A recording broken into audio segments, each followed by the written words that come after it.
سید آزاداری، وہیں پہ پرسے کی خاطر ہو حاضری میری، غلام کو کسی گوشے میں جا دلا دینا، میرے حسین مجھے کربلا بلا دینا، قتیل البرا غریب فاطمہ، قتیل البرا غریب فاطمہ، جب آئے موت نکلنے لگے یہ دم میرا، میرے حسین مجھے کربلا بلا دینا، اسی امید میں در پہ تمہارے آیا ہوں، گناہ گار بہت ہوں مگر تمہارا ہوں، یقین تمہیں ہو تمہیں تو ہو آسرا میرا، میرے حسین مجھے کربلا بلا دینا، جب آئے موت نکلنے لگے یہ دم میرا، میرے حسین مجھے کربلا بلا دینا، عالم کے سائے میں روزے کا سائبان ملے، حبیب جیسا مجھے بھی کوئی مکان ملے، تمہاری مولا جدائی میں سہ نہیں سکتا، میرے حسین مجھے کربلا بلا دینا، جب آئے موت نکلنے لگے یہ دم میرا، میرے حسین مجھے کربلا بلا دینا، تمہارے روزے پہ ماتم کروں تو چین ملے، وہی ہے خلد ہماری جہاں حسین ملے، کہ نام مجلس و ماتم کا سلسلہ مولا میرے حسین مجھے کربلا بلا دینا، جب آئے موت نکلنے لگے یہ دم میرا، میرے حسین مجھے کربلا بلا دینا، ہمیں حسین کی دولت ہے دو جہاں کے لیے، نہیں عطا یہ خدا کی فقط یہاں کے لیے، رہے گا خاک شفا پہ صدا یہ فرش عذاب، میرے حسین مجھے کربلا بلا دینا، قتیل البرا غریب فاطمہ، قتیل البرا غریب فاطمہ، جب آئے موت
تم ہوتے میرے غازی علمدار اگر تم ہوتے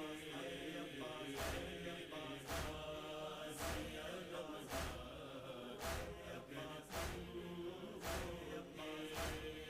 ہوتی زینب نہ گرفتار اگر تم ہوتے غازی علمدار اگر تم ہوتے عباس جری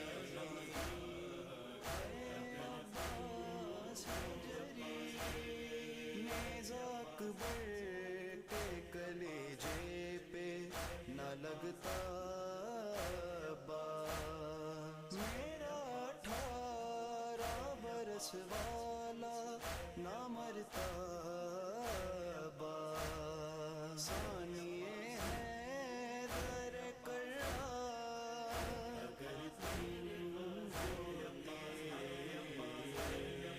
غازی علمدار اگر تم ہوتے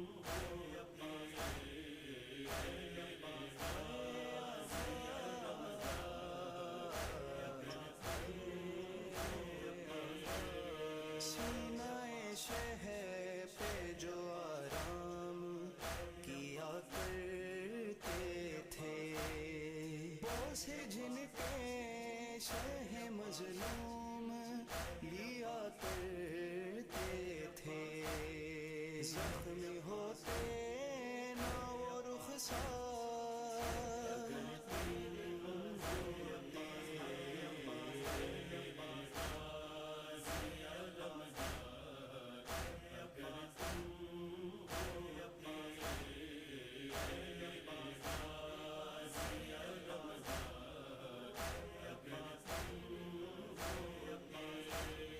جلتے خیمے نہ کوئی چھینتا میری چادر نہ رسن باندھتا کوئی نہ برستے پتھر نہ میں جاتی سر بازار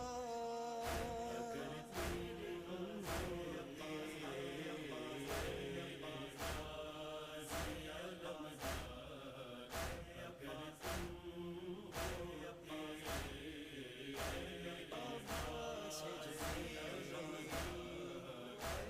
عباس جری دیکھ لیتی جو وہ ایک بار تمہاری صورت قید خانے میں یتیماں کی نہ بنتی تربت اے سکینہ کے طرف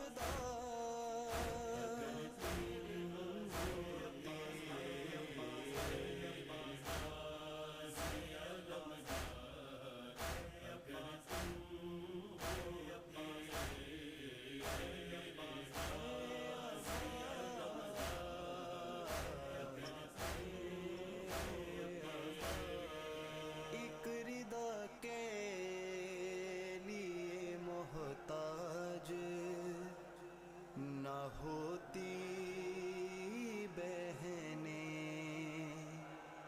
چہرہ بالوں سے چھپا کر کے نہ روتی بہنیں جانتی ہوں میرے جرات اگر تم ہوتے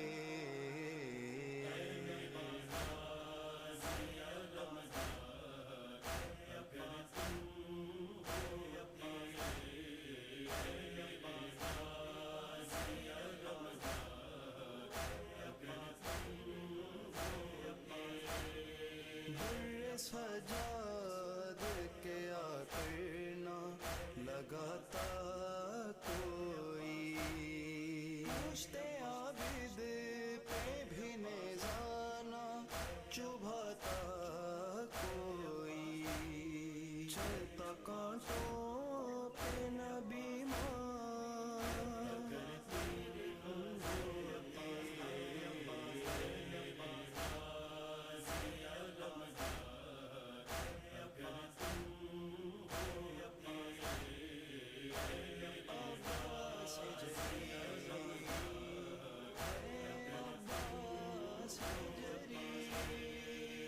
رضا کر وہ بلا کانپ رہی تھی اس دم، جب بہن کرتی تھی بھائی کی لحد پر ماتم، بین یوسف تھے یہ ہر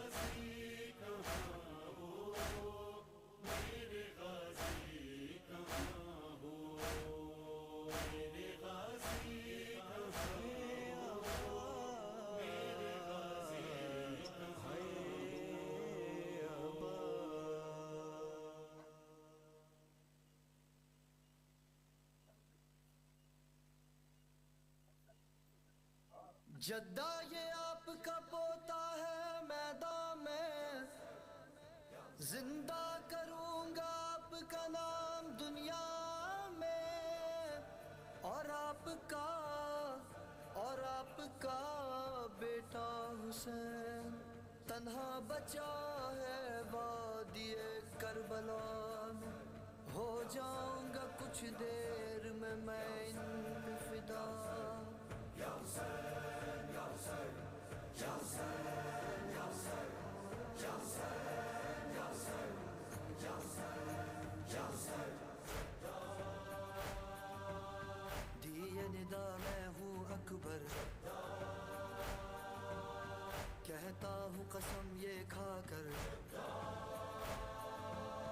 شمشیر اٹھا لوں میں گر، فنار کروں گا لشکر، میدان ہوگا میرا منبر۔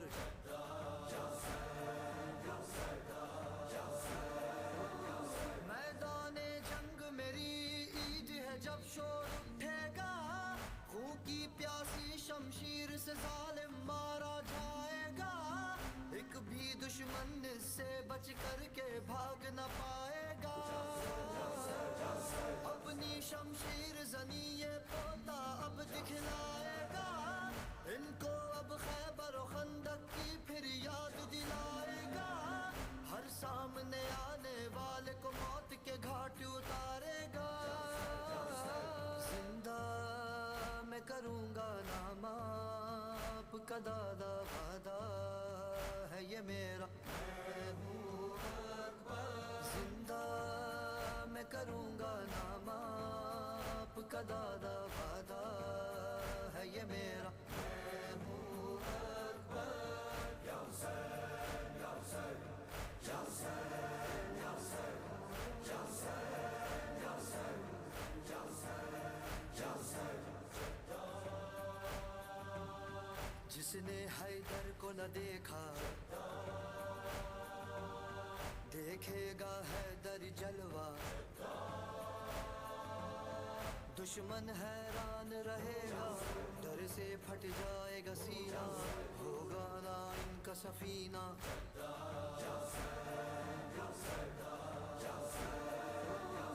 دشمن سے میری نظریں ہٹ سکتی نہیں ایک لمحہ بھی، میدان کی جانب دیکھوں گا خیمے کی سمت کبھی، بابا جا کی آنکھیں ہوں گی بس میری سمت گڑی،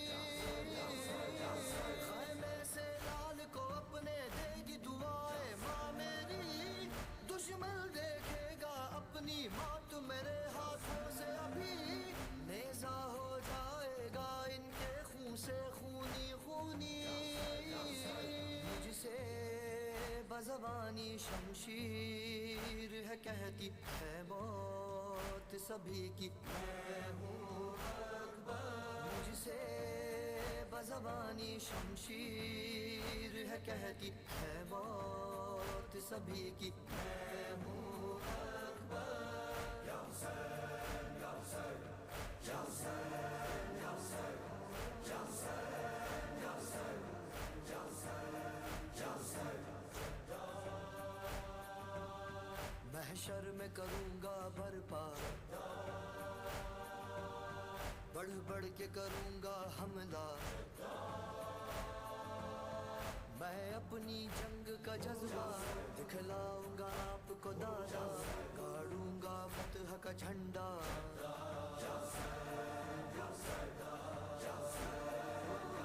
لوٹوں گا فتح کی خوشخبری لے کر سوئے خیمہ مادر کی خوشی دیکھوں گا خوش ہوگا یہ دل میرا میری پھوپھی زینب کی آنکھوں میں ہوگا اشک بھرا میں اپنی پیاس کا کیسے بابا جا سے کروں شکوا میرا بابا تو مجھ سے بھی ہے کہیں زیادہ پیاسا میدان جنگ کی جانب جاؤں گا میں دوبارہ ہو جاؤں گا فدیہ بہہ جائے گا میرا ہر خون کا قطرہ میں ہوں اکبر ہو جاؤں گا فدیہ بہہ جائے گا میرا ہر خون کا قطرہ میں ہوں اکبر یا حسین یا حسین یا حسین یا حسین یا گرمی یہ کرب و بلا ہے اکبر بھی یک تنہا ہے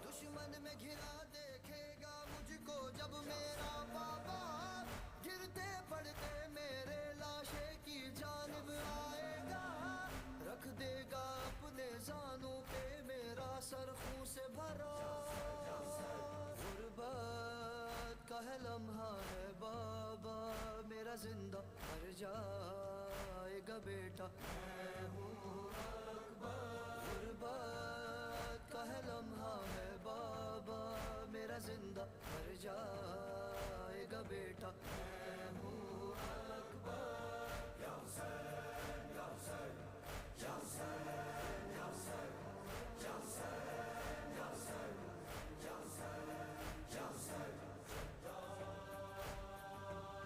بابا دیکھیں گے یہ منظر ہوگا میرا وقت آخر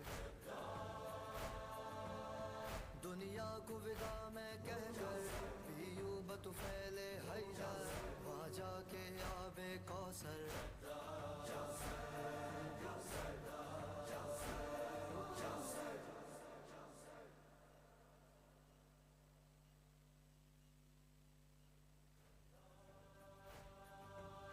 بابا دیکھیں گے یہ منظر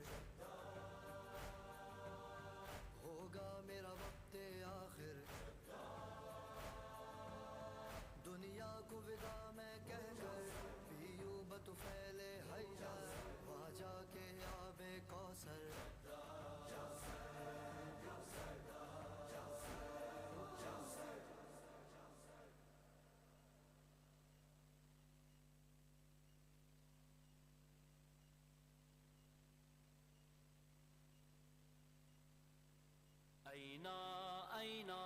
أين الحسين اے جان زہرا مظلوم حسین أين الحسين اے جان زہرا مظلوم حسین اے جان زہرا مظلوم حسین أين الحسين اے جان زہرا مظلوم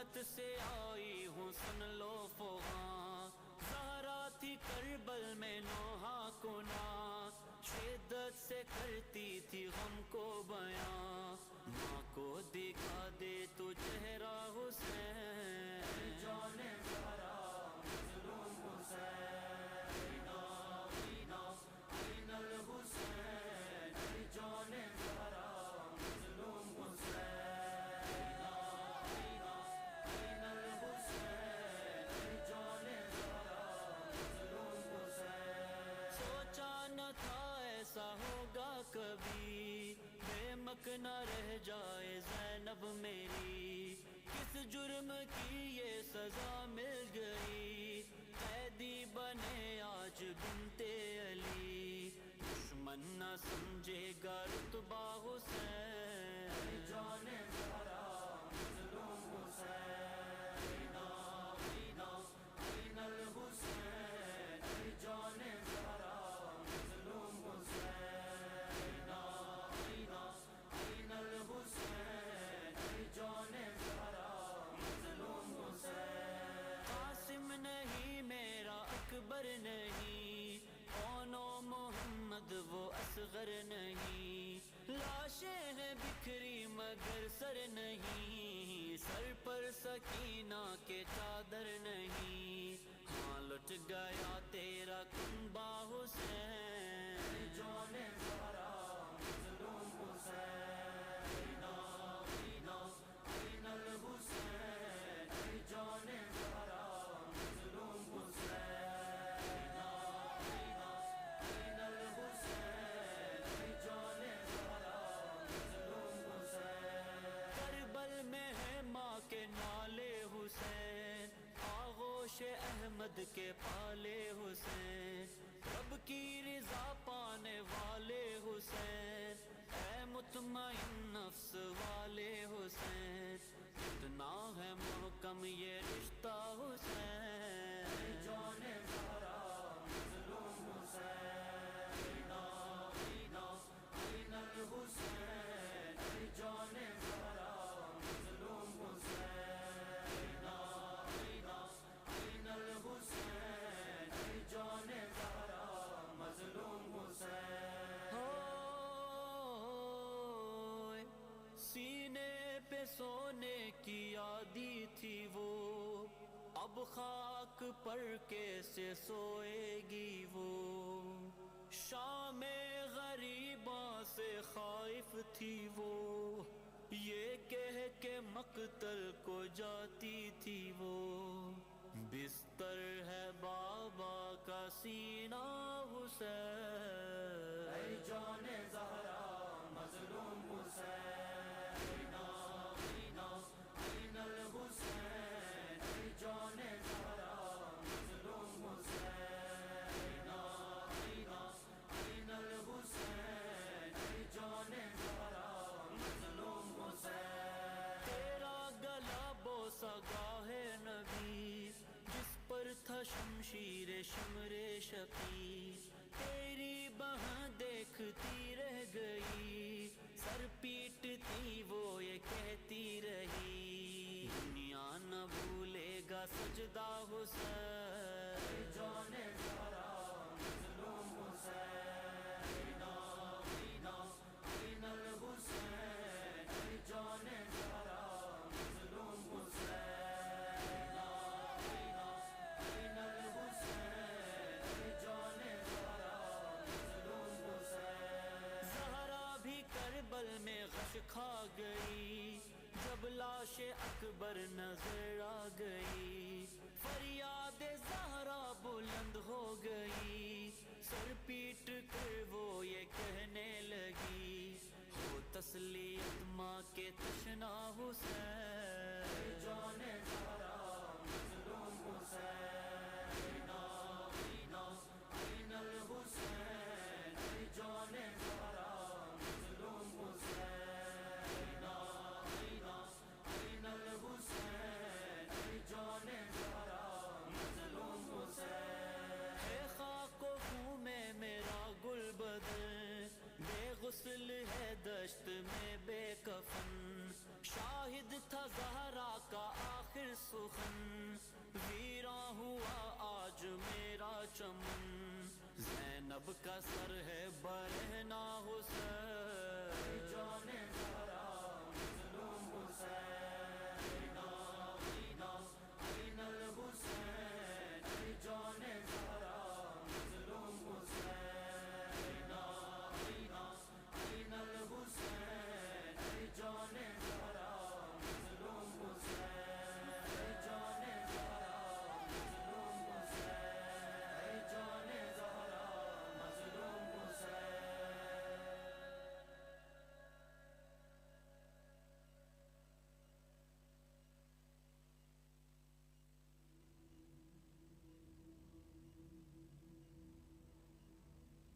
में गूंज, शहरे नजफ में गूंज उठे मुर्तजा के बैन। हाय मेरे हुसैन, बेकफन की लाश पे एक बेदा के बैन। हाय मज़लूम बेख़ता मेरे प्यारे मेरे हुसैन, ज़ेरे लग़द बतूल ने रो कर किए ये बैन। ज़ैनब ने जब किए थे, ज़ैनब ने जब किए थे मदीने में आके बैन। हाय मेरे हुसैन, बेकफन की लाश पे एक बेदा के बैन। हाय मेरे हुसैन, बेसर लहू में तर थी जो बेहाल खस्ततन, लाश हुसैन देख के तीरों पे बेकफन। उठे बकी से भाई, उठे बकी से भाई, हसन मुजतबा के बैन। हाय मेरे हुसैन, बेकफन की लाश पे एक बेदा के बैन। हाय मेरे हुसैन, ऐ मेरी जान दिल के मेरे चैन या हुसैन, फिज़ा ने इस तरह से किए बैन या हुसैन। जैसे सुने थे दश्त में, जैसे सुने थे दश्त में खैरुन्निसा के बैन। हाय मेरे हुसैन, बेकफन की लाश पे एक बेदा के बैन। हाय मेरे हुसैन, रोई नहीं वो अपने किसी नूरे ऐन पर, उम्मुल बनीन रोई है मौला हुसैन पर। जारी है आज तक भी, जारी है आज तक भी ये उम्मुल वफा के बैन। हाय मेरे हुसैन, बेकफन की लाश पे एक बेदा के बैन। हाय मेरे हुसैन, जब लाशाए हुसैन सकीना को मिल गया, कहने लगी वो बाप से देखो तो क्या हुआ। करने लगी हुसैन को, करने लगी हुसैन को दामन दिखा के बैन। हाय मेरे हुसैन, बेकफन की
صلوا على محمد وآل محمد.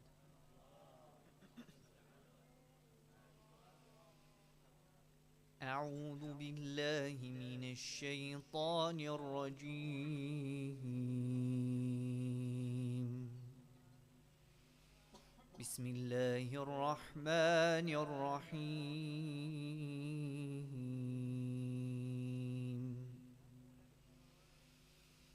بل أتيناهم بالحق وإنهم لكاذبون. ما اتخذ الله من ولد وما كان معه من إله، إذا لذهب كل إله بما خلق ولعلى بعضهم على بعض، سبحان الله عما يصفون. عالم الغيب والشهادة فتعالى عما يشركون. قل رب إما تريني ما يوعدون، رب فلا تجعلني في القوم الظالمين. وإنا على أن نريك ما نعدهم لقادرون. ادفع بالتي هي أحسن السيئة، نحن أعلم بما يصفون. وقل رب أعوذ بك من همزات الشياطين وأعوذ بك رب أن يحضرون. حتى إذا جاء أحدهم الموت قال رب ارجعون لعلي أعمل صالحا فيما تركت، كلا إنها كلمة هو قائلها ومن ورائهم برزخ إلى يوم يبعثون. فإذا نفخ في الصور فلا أنساب بينهم يومئذ ولا يتساءلون. فمن ثقلت موازينه فأولئك هم المفلحون. ومن خفت موازينه فأولئك الذين خسروا أنفسهم في جهنم خالدون. تلفح وجوههم النار وهم فيها كالحون. صدق الله العلي العظيم.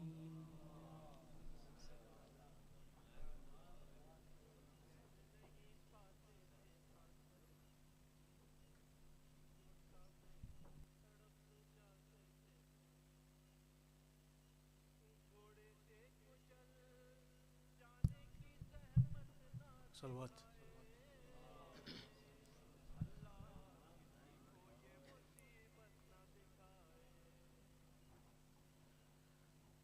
कासिम तेरी कुर्बानी पे रब की रज़ा रोती रही। कासिम तेरी कुर्बानी पे रब की रज़ा रोती रही। तेरी यतीमी देख कर, तेरी यतीमी देख कर खाके शिफा रोती रही। कासिम तेरी कुर्बानी पे रब की रज़ा रोती रही। टुकड़े हुआ लाशा तेरा قاسم یتیم مجتبی ٹکڑے ہوا لاشا تیرا قاسم یتیم مجتبی ماتم کیا سادات نے ماتم کیا سادات نے کرب و بلا روتی رہی قاسم تیری قربانی پہ رب کی رضا روتی رہی رو رو کے کرتی تھی فغاں مارا گیا قاسم جوان رو رو کے کرتی تھی فغاں مارا گیا قاسم جوان کرب و بلا کے دشت میں کرب و بلا کے دشت میں ماں کی صدا روتی رہی قاسم تیری قربانی پہ رب کی رضا روتی رہی گورے سے جب قاسم گرا تقسیم جب لاشا ہوا گورے سے جب قاسم گرا تقسیم جب لاشا ہوا خیموں میں تھا ماتم بپا خیموں میں تھا ماتم بپا آل ابا روتی رہی قاسم تیری قربانی پہ رب کی رضا روتی رہی فروا کے دل میں آس تھی دیکھوں گی قاسم کی خوشی فروا کے دل میں آس تھی دیکھوں گی قاسم کی خوشی گٹھری میں لاشا دیکھ کر گٹھری میں لاشا دیکھ کر ماں کی دعا روتی رہی قاسم تیری قربانی پہ رب کی رضا روتی رہی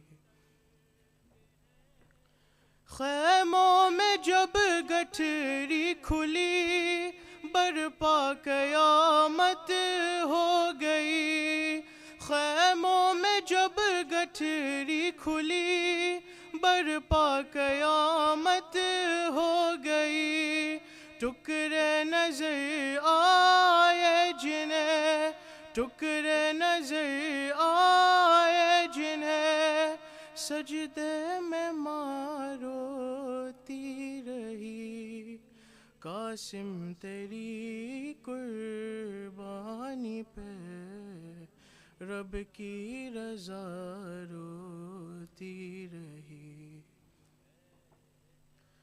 لرزی زمین کانپا فلک قاسم ہوا پامال جب لرزی زمین کانپا فلک قاسم ہوا پامال جب جواد سر کو پیٹ کر جواد سر کو پیٹ کر رن میں قضا روتی رہی قاسم تیری قربانی پہ رب کی رضا روتی رہی قاسم تیری قربانی پہ رب کی رضا روتی رہی صلوات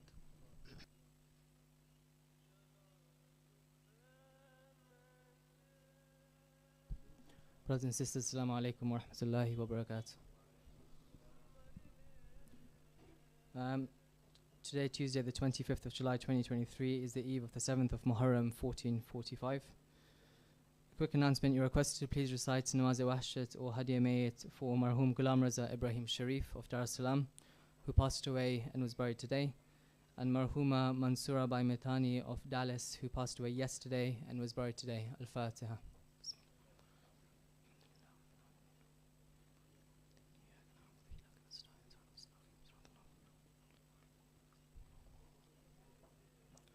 Brothers, as you know, we do have very limited capacity this year. This is the size of our hall for the English program anyway, and we need to make sure that we use maximum space.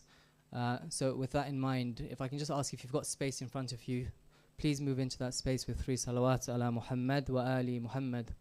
Allahumma salli ala Muhammad wa ali Muhammad. Allahumma salli ala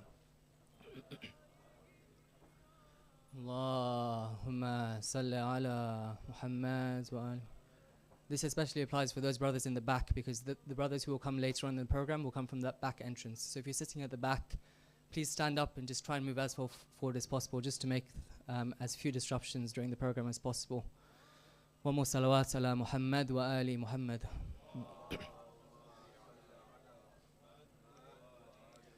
We will continue the program with today's Quranic reflections by Brother Arif Ali Hirji. Please welcome him with salawat ala Muhammad wa ali Muhammad.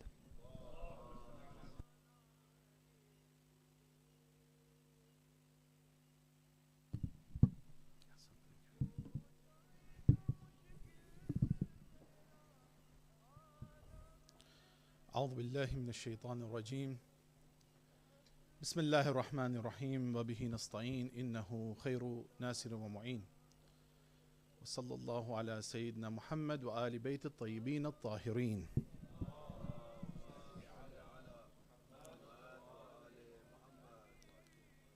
أما بعد، فقد قال الله في كتابه المجيد والفرقان الحميد: بسم الله الرحمن الرحيم. وترى الشمس إذا طلعت تزاور عن كهفهم ذات اليمين وإذا غربت تقرضهم ذات الشمال وهم في فجوة منه ذلك من آيات الله من يهد الله فهو المهتد ومن يضلل فلن تجد له وليا مرشدا. صدق الله العلي العظيم.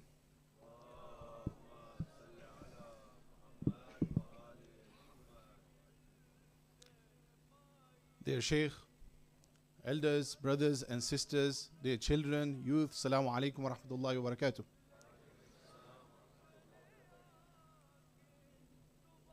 I chose one particular ayah because this is the night of that shining moon, the youth, the son of Hassan, the very pride of Imam al-Hussein, the youth which is shining through all times and permeates none other than Qasim bin Hassan alayhi salam. You know, one of the things with the Holy Quran, it speaks to every person for every time. And this ayah in Surah Al-Kahf, which you know is about the youth who were protected inside the cave. But today, I wanted to touch on an angle, and it's a pun, it's an angle which Allah subhanahu wa ta'ala chose, and He describes how He protected them. If you walk with me, today will be a mix of how the conviction of a youth in a difficult situation, together with how Allah subhanahu wa ta'ala chooses to describe how He protects them through physics and technology. Surah Al-Kahf is the 18th surah. This ayah is number 17. So remember 17, 18.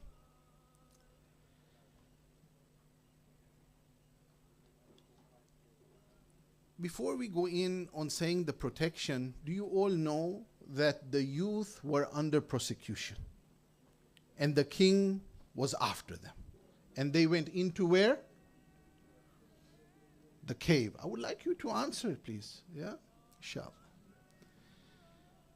May I ask, is a cave dark?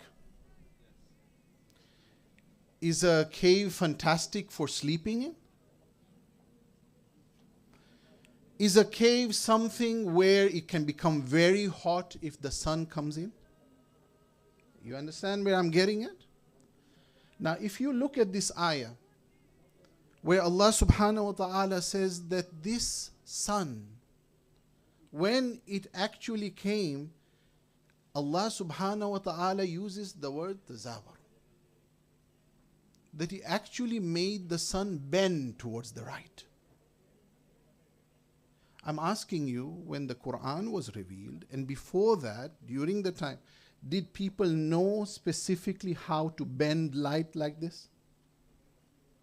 But Allah subhanahu wa ta'ala describes that He bent it with His infinite mercy. Not only that, the sun goes up, goes on to the other side, and He describes that He made it as a qard. A qard is what? A loan, or it is a favor you put on someone. So He describes that I made out of my mercy, that I bent it again so it went behind them. And then He says, however, they were sleeping in an open cave inside. Usually the sun rays should have gone in there. And that means that they would have become grilled kebab.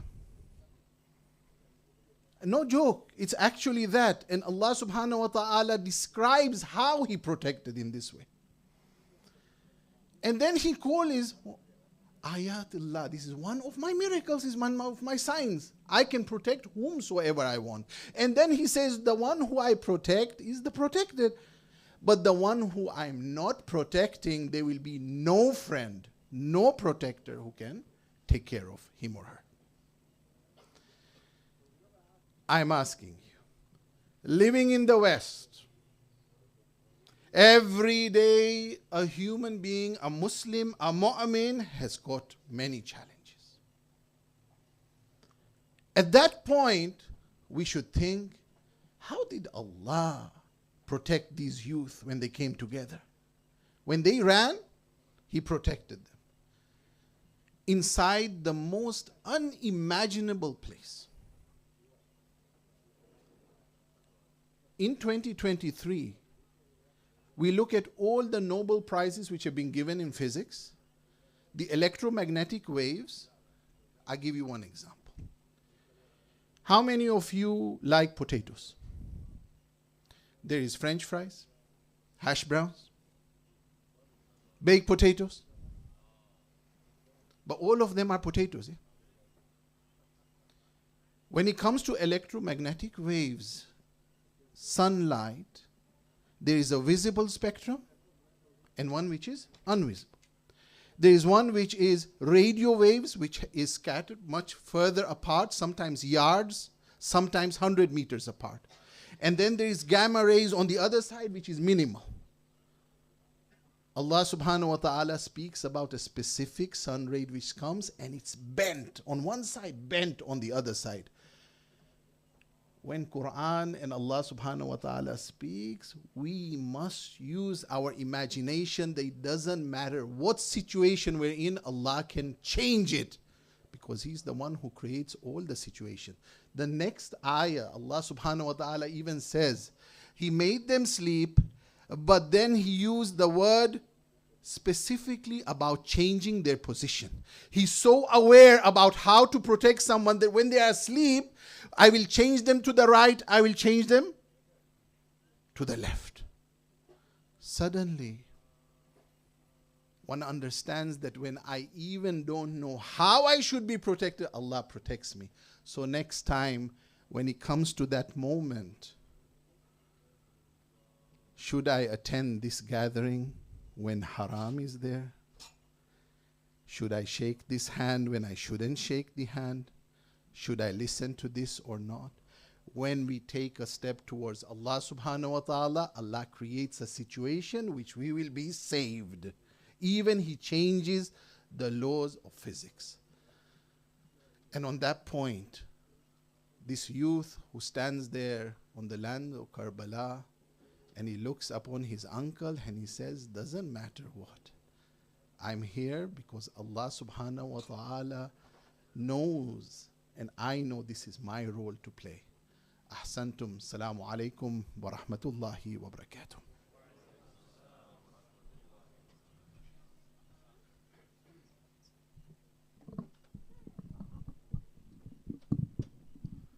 Brothers, just another request from the volunteers. Given that we just heard a verse of the Quran, I'd like to share another one with you. O you who believe, when it is said to you, make room in your assemblies, then make ample room. Allah will give you ample, and when it is said, rise up, then rise up. Allah will exalt those of you who believe. Brothers, we are all mu'mineen over here. We want to make space for each other, for our brothers to take part in the azah of Imam Hussein. If I can ask all of you to please stand. Brothers, please stand up. And take 3 steps forward.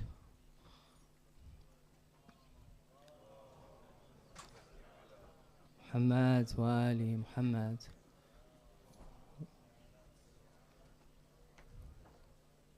Ahsan, thank you. We will have a small auction tonight in the main hall after Salah, but before that we have Brother Tom Toby who's going to say a few words. Please welcome him with the salawat ala Muhammad wa Ali Muhammad.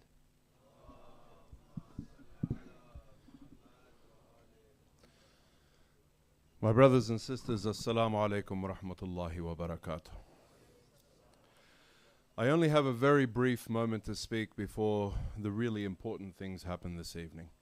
My brothers and sisters, this evening there's going to be, let's put the word auction aside for a minute. There's going to be an opportunity for every single person here who has been served by this amazing place. Because this place is the one that is nurturing us. This is the one that is bringing us together in the name of Abu Abdullah al-Hussein alayhi salam.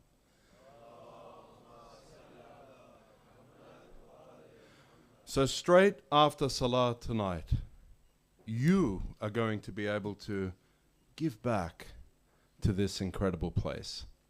In the main hall, there's going to be a showing of some photographs, artworks, significant artworks, things that you are going to want to hang in your home, things that are going to be the focal point of your home, things that are going to remind your children of what our creed is and who we are and who we associate with, who our role models are, who we look up to. My brothers and sisters, there's going to be an opportunity for you to contribute to this incredible place with the purchase of these photographs. However, it's not going to be one of those auctions.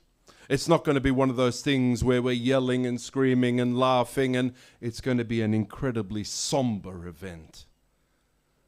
I'm going to take you on a journey with me through these images. And by the grace of Allah subhanahu wa ta'ala, by the end of this evening, 2 things will happen. 1, you will have contributed to the success and the maintenance of this amazing Jamaat of Stanmore to which you all belong. And 2, inshallah, you will be able to take something home that will be a focal point of your home and something that you will cherish forever. I'm not going to take any more of your time. I thank you for listening to me, but I pray God that you won't listen to me and forget in the same moment, that when the Salah time comes, you will all head to that main hall and you will join us there. And if you think that that is a good idea, in your loudest of voices 3 times, Sallu ala Muhammadin wa Ali Muhammad.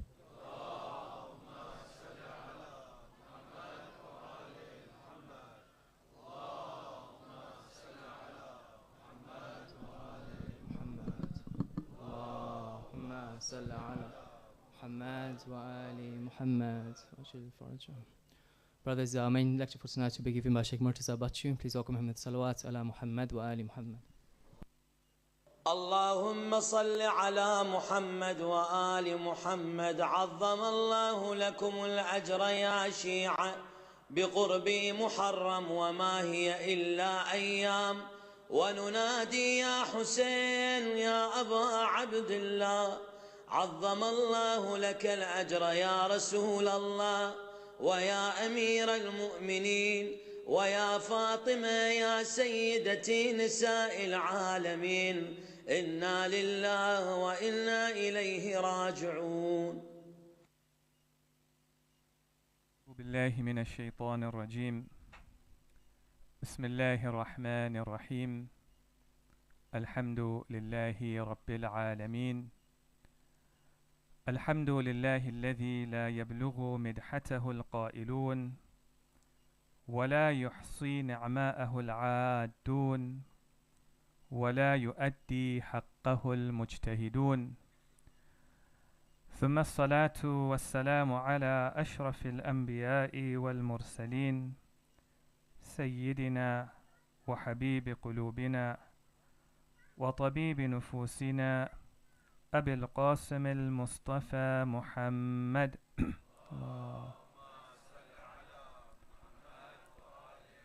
وعلى أهل بيته الطيبين الطاهرين. أما بعد، السلام عليكم ورحمة الله وبركاته.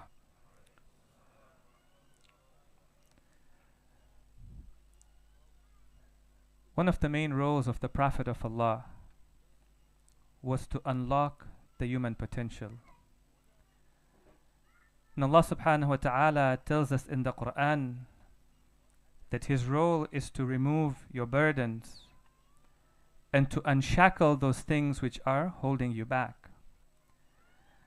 And therefore we find in the Quran, Allah subhanahu wa ta'ala tells us about the role of the Holy Prophet.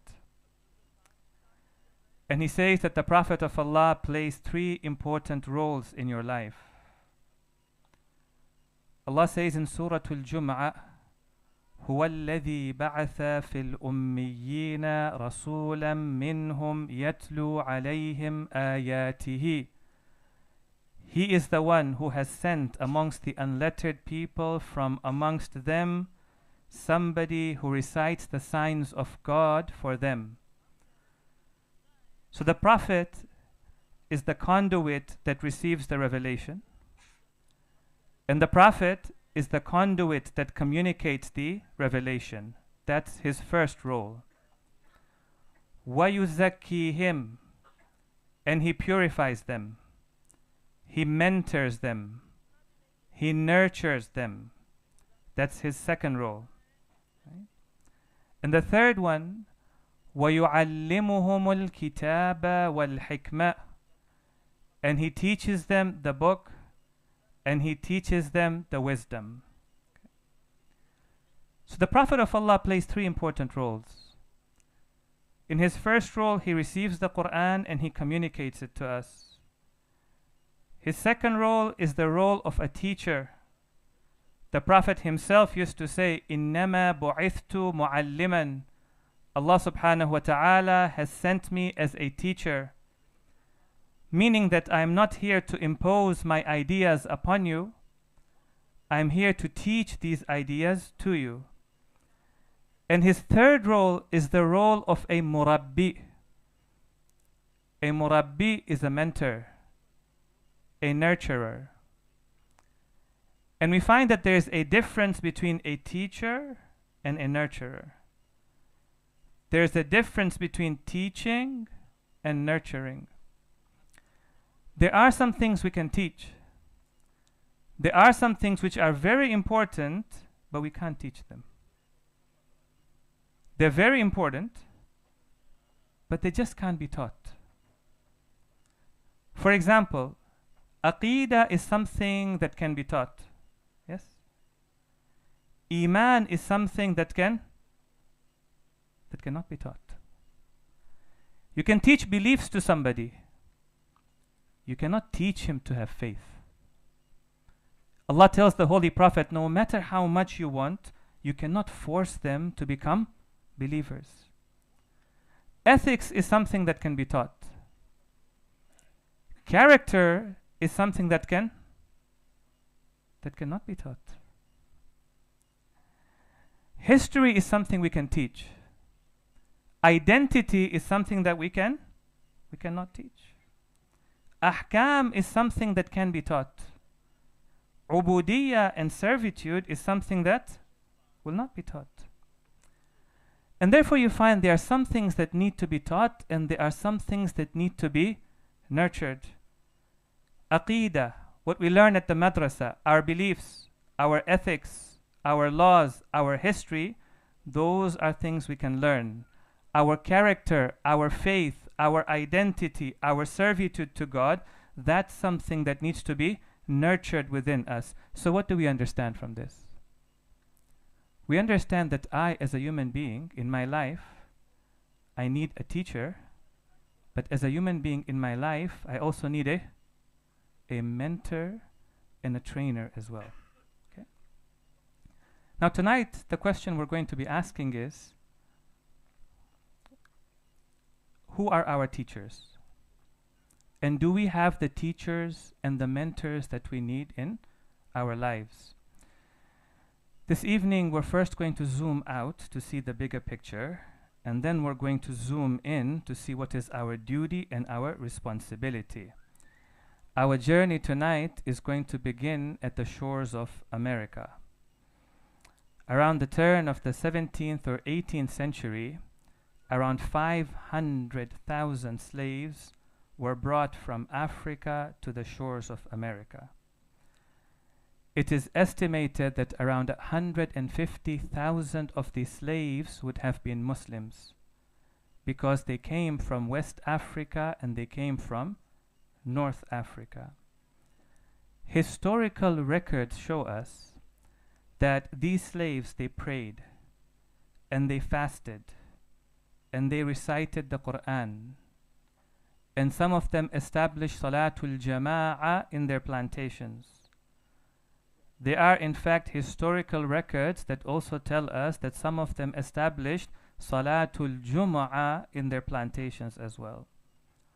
There are claims in the historical records that certain tafasir of the Quran written in the Arabic language were written during those times as well. And yet we find in a short period of time, by the end of the 19th century and the beginning of the 20th century, the first Muslim community that arrived at the shores of America has disappeared or almost disappeared. They are no longer practicing their faith. They are no longer connected to their faith. And what has remained is but names which are Muslim-sounding names. One of the quotes that sometimes I like to read is a letter that a man wrote during that time. He wrote it in 1865. He was in Kingston, Jamaica. His name happened to be Abu Bakr Siddiq. Okay? This letter is part of historical records. And he starts describing his parents in the letter. And he says, my parents were called Muslims. They used to pray 5 times a day. They used to fast in the month of Ramadan. They used to go for Hajj. They would give zakat. My parents knew how to recite the Quran.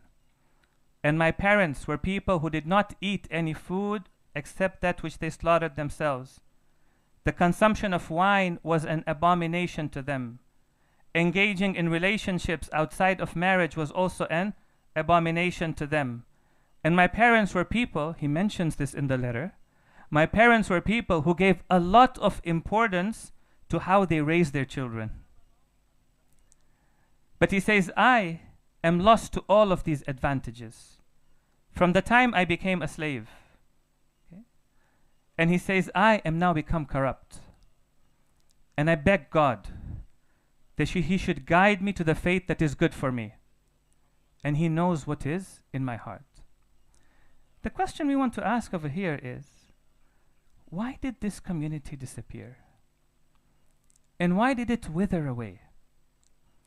And one of the things that we understand from that point in history is that these communities were not able to establish communities. They were slaves after all. Slaves cannot stay in one place. They had to move from one place to another place. But the other thing that we also understand from Abu Bakr is that in a very short period of time, they started to lose their values. They started to lose their identity. They started to lose their beliefs. And one of the things that we see is that this community in America, it got cut off from the roots of Islamic civilization. Yes? They got cut off from the ideological roots of Islamic civilization. If you think about it, Muslims had migrated to different areas. Muslims had gone to Andalusia, to Spain. They had established themselves in Spain. They grew in Spain. Some of the greatest thinkers have come when Muslims were living in Spain. But they were connected to the sources of Islamic thought. The Muslims that moved to America, they were not connected anymore to the sources of Islamic ideology. Okay? If I can give you an example, if I can give you a visual for you to visualize, think of a tree and think of a branch that's on that tree. Now when you cut off that branch will survive, but it won't survive for a very long time. After a few days, it is going to wither away.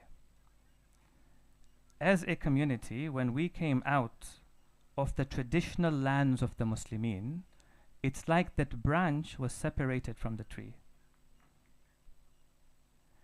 And if that branch remains separated from the tree, because you see the branch, it needs to be constantly infused with life, it needs to be constantly infused with nutrients for it to be able to survive.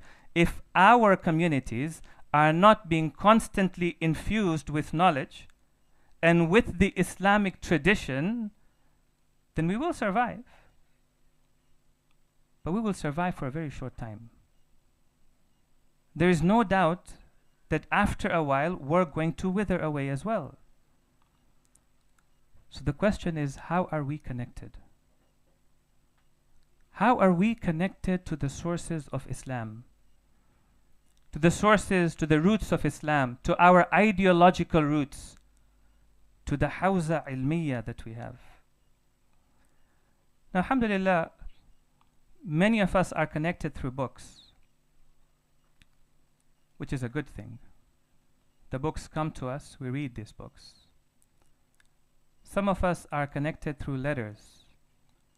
We receive letters from the maraji of taqleed, yes, and we are connected to it through these letters. Some of us are connected through speeches. Some of these speeches are being translated, and those speeches are being sent to us, and we're reading or listening to those speeches. But one of the things that we find in Islamic tradition is that the tradition is not carried in books. The tradition is not carried in letters. The weight of the tradition cannot be carried in speeches. The weight of the tradition can only be carried in one place. The weight of the tradition can only be carried in the heart of the believers.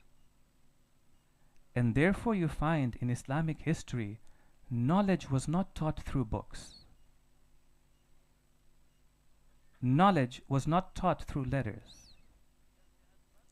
Knowledge was taught from one person to another, from teacher to student, from heart to heart, from sine be sine, as they say, from chest to chest. How well are we connected to the sources of Islamic knowledge? Do we have an organic connection? Okay. Now, today I'm going to pull you out once again and bring you back in.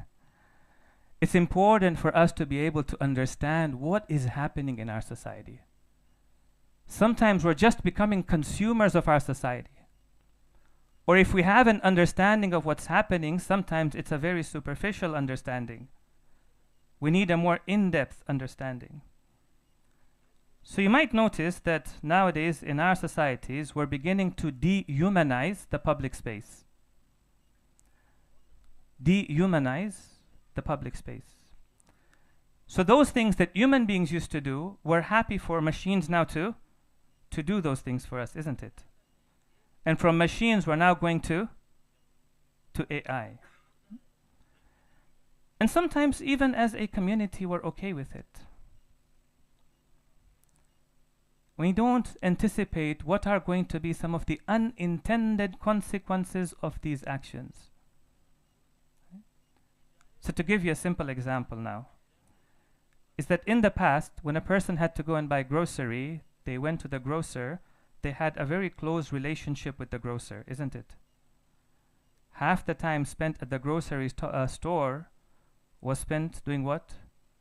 Talking to the grocer. And then we came up with these supermarkets. Asda, for example, that you have here. And they started to put these tills. And so now, when we go to that till, we don't know who that person is.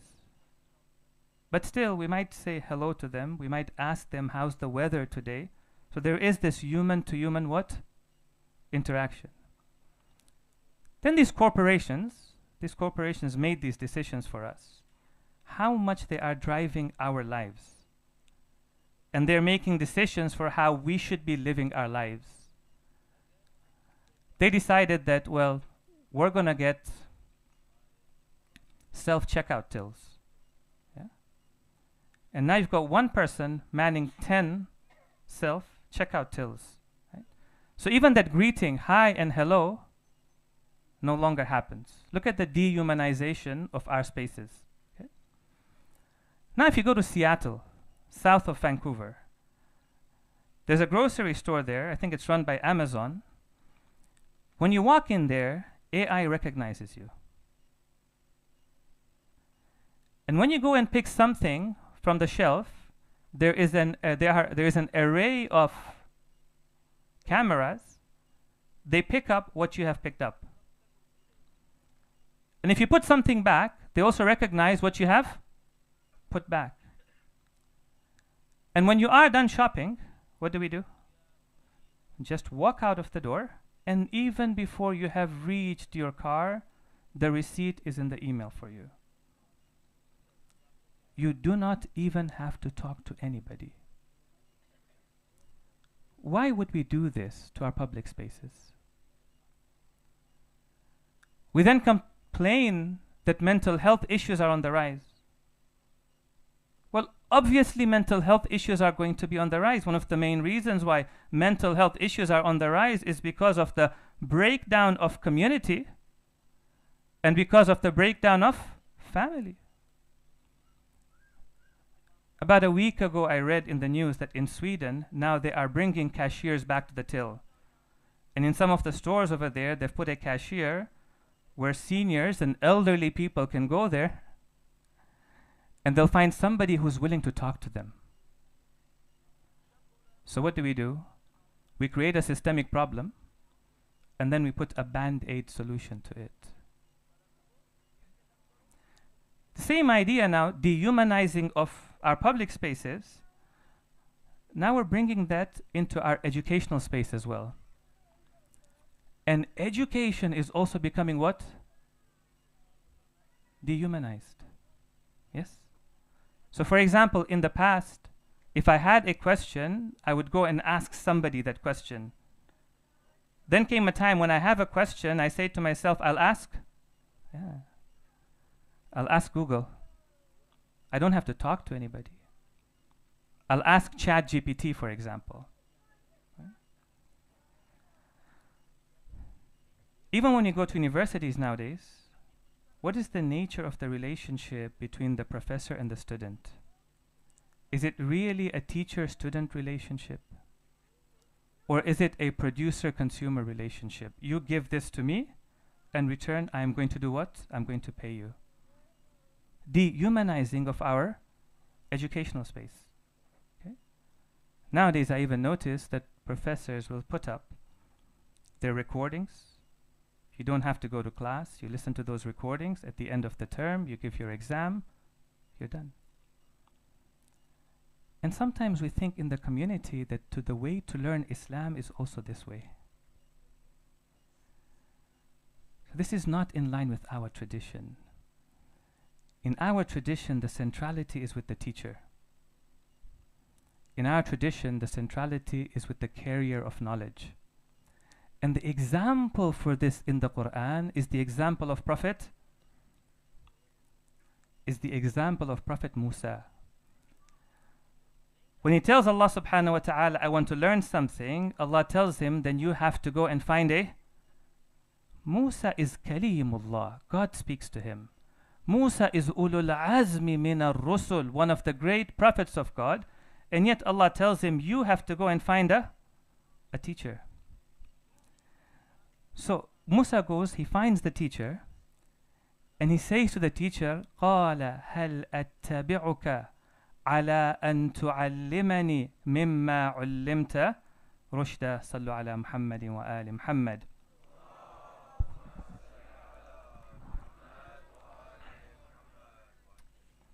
Look at how Musa approaches his teacher.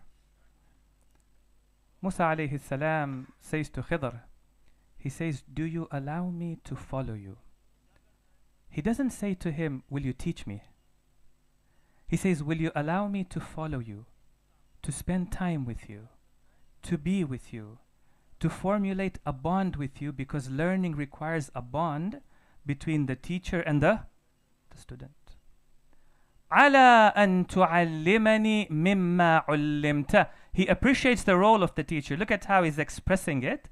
He's saying that you should teach me the way you have been taught, the way God has graced you by teaching you. I ask you to do the same to me as well. مِمَّا عُلِّمْتَ رُشْدًا. So that by learning from you, I would be able to grow and unlock my potential. So the question that we have to ask ourselves is, how well are we connected to those who are carriers of knowledge? Do we have a bond with the ulama? Do we have a relationship with the scholars? Do we have an organic relationship with the scholars in our community? Now this evening, I'd like to share with you some of the ahadith, or how we can build an organic relationship with the scholars in our community.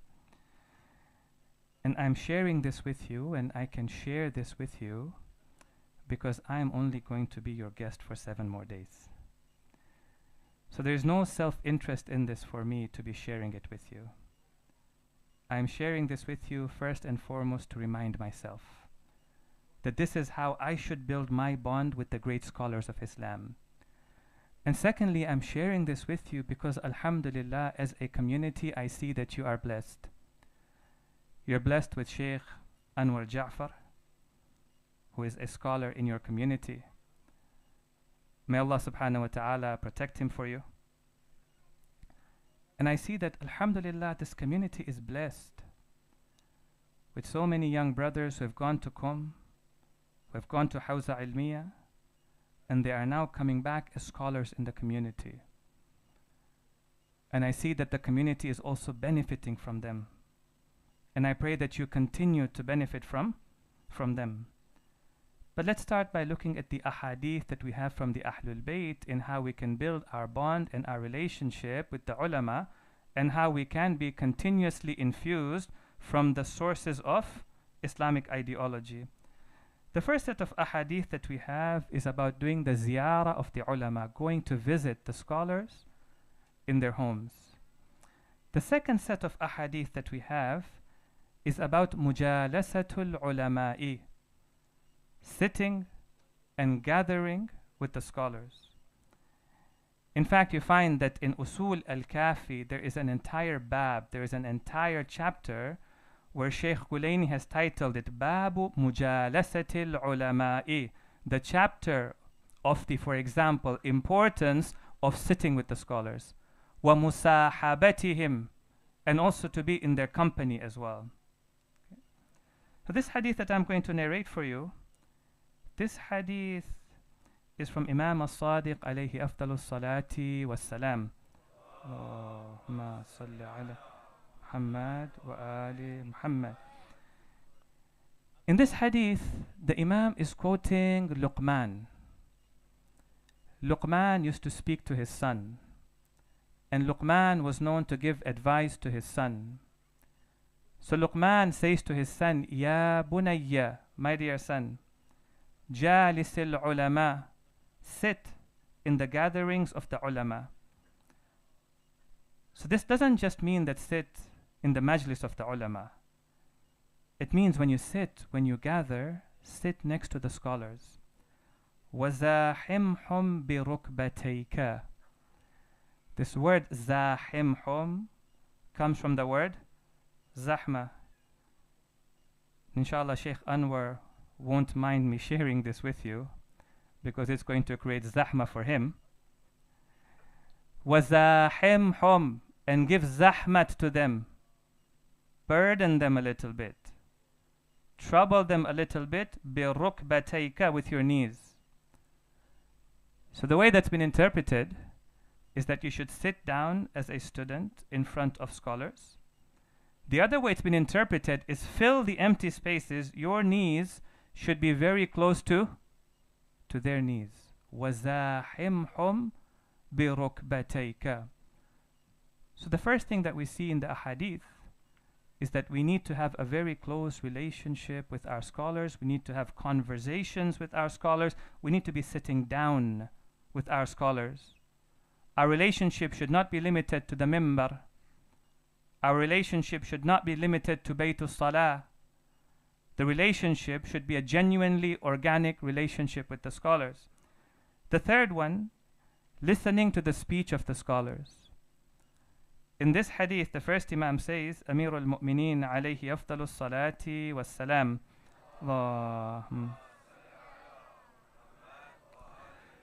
He says, إِذَا جَلَسْتَ إِلَىٰ عَالِمٍ, when you sit down with an alim, فَكُنْ عَلَىٰ أَن تَسْمَعَ أَحْرَسَ مِنْكَ عَلَىٰ أَن تَقُولَ. You should be more eager to listen than you are eager to speak. You should be eager to listen to what they have to say. Now, obviously, we are going to speak to the ulama. We are going to share our questions with them. We are going to share our concerns with them. We are going to share some of our opinions with them as well. But the Imam says, first, you need to listen how to learn. You need to learn how to listen. One of the things you might notice in our societies today, things are getting switched. Things which are supposed to come later are coming before. And things which are supposed to come before, they're coming what? Later. Right? So we're told to become leaders even before we are taught to become. We're taught to become leaders even before we're taught to become followers. And we are taught to speak even before we are taught to listen. And we're taught to be opinionated even before we're taught what? To become students of knowledge.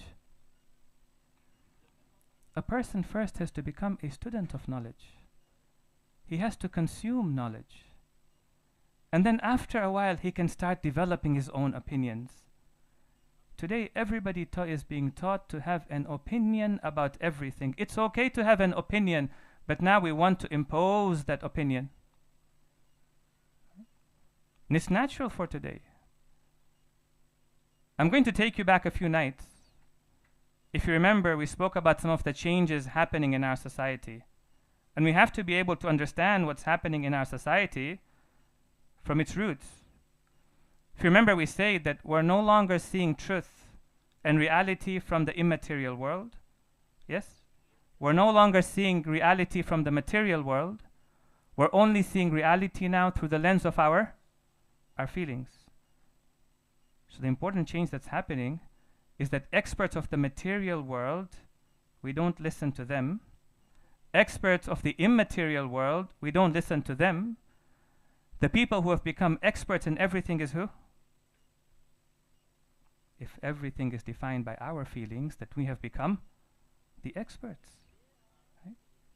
And what the Imam is saying over here is that, no, learn to listen before you learn to speak. Learn to become a student even before you learn to have an opinion. The fourth hadith that we have is learning from ulama and taking the time to learn from our scholars. Okay? We have in this hadith from the sixth Imam, Imam al-Sadiq alayhi afdalu salati wa salam. Allahumma salli ala Muhammad. He says, إِنَّ الَّذِي يُعَلِّمُ الْعِلْمَ مِنْكُمْ لَهُ أَجْرُ مِثْلَ أَجْرِ الْمُتَعَلِّمِ. Surely the one who teaches will have the reward of the one who learns. In Islam, there is a lot of reward for the one who is learning. We have learned many ahadith about the rewards of those who seek knowledge. This hadith says that the one who teaches knowledge, after having learned knowledge, he shall also have the reward of what? Of the one who is learning knowledge. وَلَهُ الْفَضْلُ عَلَيْهِ. And he also has a merit over him. And then the Imam says in the hadith, he says, فَتَعَلَّمُوا الْعِلْمَ مِنْ حَمَلَةِ الْعِلْمِ. Then acquire knowledge from the carriers of knowledge. If you remember a few nights ago, we said that those who memorize the Quran are called Hamalatul Quran, the carriers of the Quran. This hadith is telling us those who have knowledge are called Hamalatul Ilm, the carriers of knowledge. And the hadith says, go and acquire knowledge from the carriers of knowledge. Now, one of the things that's really important is that we have to develop the thirst of knowledge within us. We should not be waiting for the ulama or for the scholars to be putting classes for us. It's very important that we should have classes with the scholars in our community, that our relationship with them should not be limited to the relationship from the mimbar. We should be having courses with them. What is important is we should not wait for them to put a course. We should go and ask them.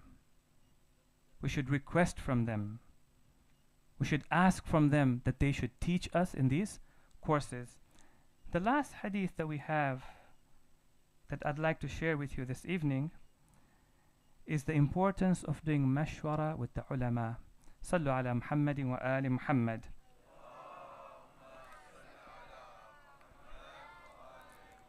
So 1, visiting the scholars. 2, sitting down with the scholars. 3, listening to the scholars. 4, having courses and classes with the scholars. And then 5, consulting with the scholars. Okay. One of the things that we are beginning to realize is that there's a difference between the Islamic approach of things and the secular approach to things. And we need to develop the Islamic approach to things. For example, there is a difference between the Islamic approach to spirituality and the secular approach to spirituality. Sometimes we have started to take the secular approach and we're bringing it into Islam. We need to be able to make a distinction in that. Our spirituality can only grow with the Islamic approach to spirituality. For example, sometimes even in the Muslim community, we bring this secular thought into our communities. In the secular world, they say spirituality can mean different things to different people. So sometimes even as Muslims, we start to say spirituality can mean different things to different people. That kind of approach is not going to work.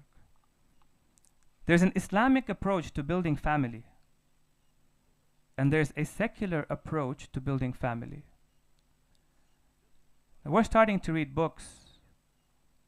We're starting to listen to motivational speakers. We're starting to follow online influencers. And sometimes we're learning the secular approach to building family. They're teaching us good things. But sometimes we need to know that these approaches, are these Islamic approaches? Or are these secular approaches? Is it possible to raise an Islamic child, a mu'min, a muttaqi, using a secular approach? There is an Islamic approach to education, and there is a secular approach to education. And the Islamic approach to education is very different from the secular approach to education. I think we demonstrated that today. The goals are different. The methodology is different. Can we have Islamic education using a secular approach? The reason why I'm emphasizing this, brothers, is that we live in these societies. And we consume from these societies. And we consume things consciously, and we consume things unconsciously. And if we're going to be living in these societies, we need to start becoming intelligent consumers of this society. We can't just take everything that comes and start applying it to our lives, to our spirituality, to our family, to our community. And we can't reject everything either. So how do we know what applies to us and what doesn't apply to us? We know that there's a difference between how you build a community in Islam. The Islamic approach to building community, to building jama'ah, is different from the secular approach to building jama'ah, isn't it? But sometimes we do take the corporate approach. And I'm speaking from our experience in North America. And we bring it into building community. So will a corporate approach to building community work to building an Islamic community? So how do we know what is the Islamic approach and what is not the Islamic approach? So the first Imam, he wrote a letter to Malik al-Ashtar. Sallu ala Muhammadin wa ali Muhammad.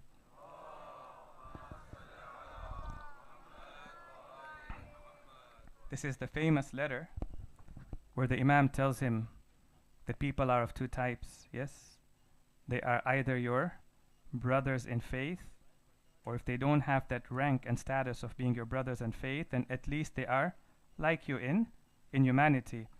There the Imam tells Malik, he says, وَأَكْثِرْ مُدَارَسَةَ الْعُلَمَاءِ. When you go to Egypt, increase your conversations with the ulama. وَمُنَاقَشَةَ الْحُكَمَاءِ. And also increase your debate and discussions with those who are wise. Why? فِي تَثْبِيتِ مَا صَلَحَ عَلَيْهِ أَمْرُ بِلَادِكَ. So that you are able to establish that which your land needs to flourish. So if our spirituality is to flourish, if our families are to flourish, if our communities are to flourish, if our educational systems are to flourish, then one of the important steps that we need to engage in is to engage with consulting and seeking counsel of the ulama. We pray to Allah subhanahu wa ta'ala to protect the ulama of Islam, and we pray to Allah subhanahu wa ta'ala that through them He should constantly infuse us with the Islamic tradition and with Iman. And we pray to Allah subhanahu wa ta'ala that may Allah subhanahu wa ta'ala protect our communities and protect the Iman of our communities and keep us always connected to the sources of our Iman. We take our hearts this evening to Karbala, to the land of Aba Abdullah al-Hussein. And tonight we want to remember the children of the one who is buried in the city of Medina. Although Imam al-Hassan was not in the land of Karbala, his children were there in the land of Karbala. And it was important for them to protect their uncle, to protect the Imam of the time. And they sacrificed their lives for Aba Abdullah al-Hussein. Let us pray to Allah subhanahu wa ta'ala this evening by doing tawassul to Aba Abdullah.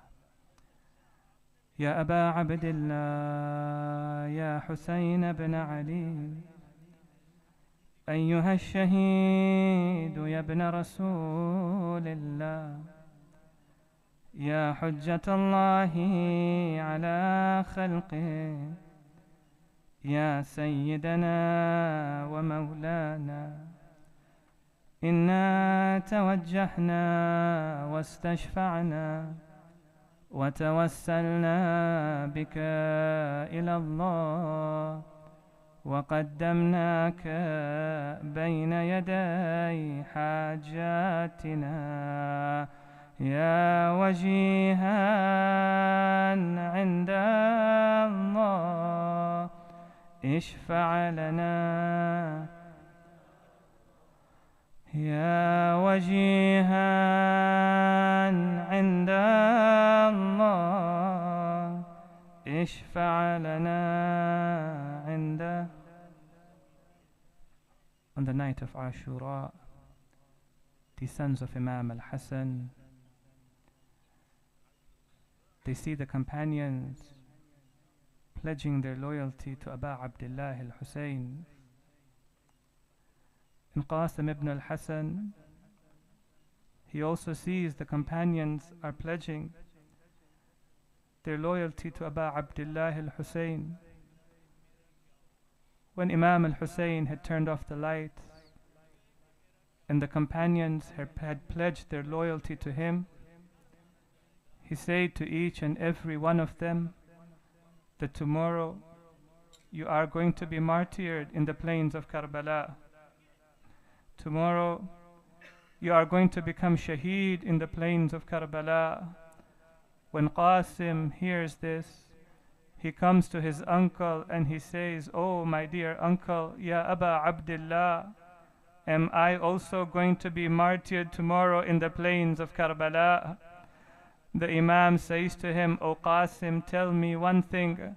Tell me, how do you find death? How do you think of a death?" Qasim, being as young as he was, he says to Aba Abdullah al-Hussein, he says, "Ahla min al-asal, I find it sweeter than death." Imam says to him, "O Qasim, you will be martyred tomorrow in Karbala. O Qasim, even Ali al-Asghar will be martyred." On the next day, the companions of Aba Abdullah al-Hussein, as long as they were alive, they wouldn't allow the family members of Aba Abdullah to go to the battlefield. When the companions had been martyred, now the family members would come and take permission to go to the battlefield.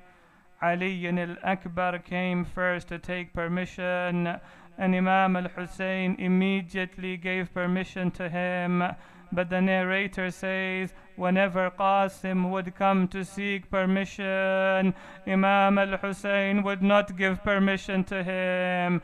Maybe he said to him, "You are the memory of my brother Hassan. How can I allow you to go to the battlefield?" The narrator says, "I saw the young man, he came, film يزل الغلام يقبل يدي ورجلي حتى أذن له." The young man, he did not stop kissing the hands of Imam al-Hussein. He did not stop holding on to Imam al-Hussein until the Imam gave him permission to go to the battlefield. They describe Qasim when he enters the plains of Karbala. They say this young man, he looked like the splinter of a new moon. His legs would not even reach some of the saddle. They would not reach the place in the saddle. Then the narrator says, when he entered the plains of Karbala, Qasim ibn al-Hassan, he introduced himself.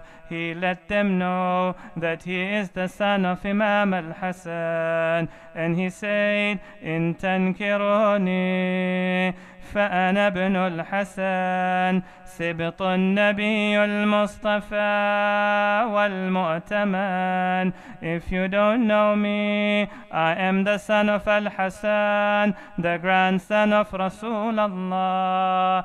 even as he enters the plains of Karbala. The one thing he is thinking about is the madhlumiyya of Aba Abdullah. How alone is Aba Abdullah al-Hussein. He says, هذا حسين كالأسير المرتهن بين أناس لاصقوا ثوب المزن. This is Al-Hussein. He's been taken captive. He's been surrounded by the people. Qasim fights bravely on the afternoon of Ashura. Qasim shows the bravery of the Ahlul Bayt. He shows the bravery of his uncle Imam al-Hassan. But after a while, he's but a young man. One of the enemies sees an opportunity and he says, I'm going to make his mother mourn for him. Somebody says to him, why are you taking this responsibility? Others will do it for you. But before Qasim could turn around and face this enemy, his sword came down onto the head of Qasim, and he falls to the plains of Karbala, and he says, alayka minni salam, ya amma. Oh, my dear uncle, my salams be upon you. They say when Imam heard this, he came out like a falcon to the battlefield. But as he was coming to the battlefield, the enemies came between him and Qasim. He fought them for a while. Finally, when the dust settles to the plains of Karbala, when the enemies leave Qasim, what does Imam al-Hussein see? He sees a young man lying on the ground. He is in so much pain that he's constantly hitting his knee on the ground. Imam looks at Qasim. He says to him, O Qasim, Azza wallahi ala ammik. This is very difficult upon your uncle. An tad'uhu fala yujibuk. That you call out to him and he's not able to answer you. Aw yujibuka, or he answers you, but he's not able to help you. And then the Imam says to him, O Qasim, on this day the enemies are too many and the helpers are too few. And then Imam takes the body of Qasim. It is said with others who fell to the plains of Karbala, the companions came and took the body and brought it back to the tent. But we understand this is a time when the companions are not left with Imam. The family members have also been martyred. Now Al-Hussein has to pick up this body, and Al-Hussein has to bring this body to the campsite. This was one of those times when the plains of Karbala hears, Ama min nasirin yansuruna, Ama min mukhif. وسيعلم الذين ظلموا آل محمد أي منقلب ينقلبون إنا لله وإنا إليه راجعون. ماتم حسين.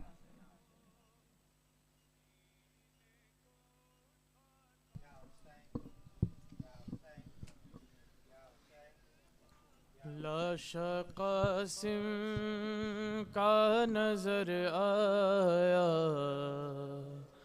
हसन याद आए। लाशा कासिम का नजर आया, हसन याद आए। उस घड़ी रोए बहुत, उस घड़ी रोए बहुत, शह को हसन याद आए।